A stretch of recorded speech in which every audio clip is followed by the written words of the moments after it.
View Amit, આજે આમ તો ફ્લેટ ઓપનિંગના સંકેતો છે, હેન્ડઓવર જોઈએ સતત યુએસ માર્કેટથી નેગેટિવ, ગિફ્ટ નિફ્ટી તો ફ્લેટ ઓપનિંગના સંકેતો આપી રહ્યા છે, પરંતુ જે રીતે ગઈકાલે 25,910 પર ક્લોઝિંગ, છેલ્લી એક કલાકમાં બેંક નિફ્ટીમાં પ્રેશર થોડું વધારે બનતું આપણને દેખાયું, હજુ પણ એક પરંતુ સ્ટ્રોંગ ઇન્ડેક્સ કહી શકાય compare to Nifty.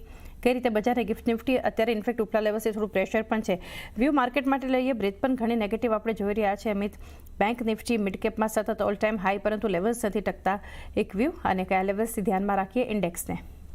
Good morning ચાની ઓવરઓલ આપણે જોઈએ તો ગઈકાલના સેશનમાં થોડુંક અપસાઇડના લેવલથી પાછું લિક્વિડેશન થતા આપણને જોવા મળે છે. ઓવરઓલ આપણે જોશું તો નિફ્ટી અને બેંક નિફ્ટી, એમાં સ્પેશિયલી આપણે નિફ્ટી જોઈએ તો નિફ્ટી અપસાઇડના લેવલ હોલ્ડ નથી કરી રહી. આપણે જોશું તો 26,000-26,200ની રેન્જ બહુ જ સ્ટ્રોંગ રેન્જ બનેલી છે, એના ઉપર નીકળવું બહુ જ જરૂરી છે, ત્યારબાદ જ આપણને એક મોમેન્ટમ જોવા મળી શકે છે.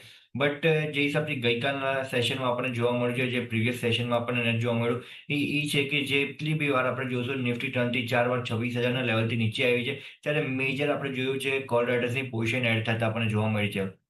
ગઈકાલના સેશનમાં બી આપણે જોશું તો 26,000ના લેવલથી નીચે આવી છે, એમાં બી કોલ રાઇડર્સની પોઝિશન એડ થતા આપણને જોવા મળી છે, બટ સામે પુટ રાઇડર્સની પોઝિશન બી ખાસી એવી એડ થતા આપણને જોવા મળી છે 25,900ના સ્ટ્રાઇક પર.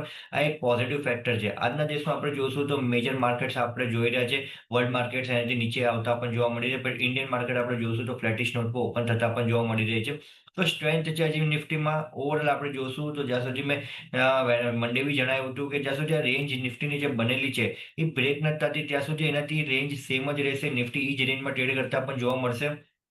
બટ હજી સુધી એનાથી નિફ્ટીની ટ્રેન્ડ નેગેટિવ થઈ નથી. નિફ્ટીની ટ્રેન્ડ હજી પોઝિટિવ છે. પીસીઆર હોય બી આપણે જોશું 0.94 પર ચાલતા પણ જોવા મળે છે. અગર પીસીઆર એનાથી 0.80ના નીચે જાય છે તો એનાથી થોડું કેવું લિક્વિડેશન હજી વધતા પણ જોવા મળી શકે છે અને શોર્ટ્સની પોઝિશન હજી વધતા પણ જોવા મળી શકે છે અગર 0.80ના નીચે પીસીઆર હોય જાય છે તો.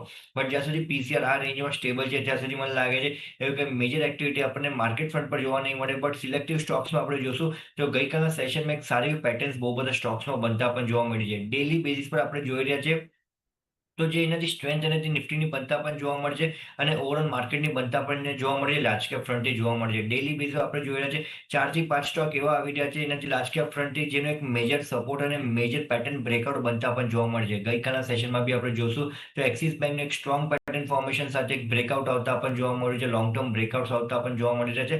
સો મને લાગે છે એનાથી જ્યાં સુધી આપણે નિફ્ટીમાં અને ઓવરઓલ એનાથી ઇન્ડેક્સ ફ્રન્ટ પર એનાથી રેન્જનું બ્રેકઆઉટ ન થતું ત્યાં સુધી આપણે ઇન્ડેક્સ ફ્રન્ટ પર વેઇટ કરવું જોઈએ, બટ સ્ટોક સિલેક્ટિવ એનાથી રાખવું જોઈએ.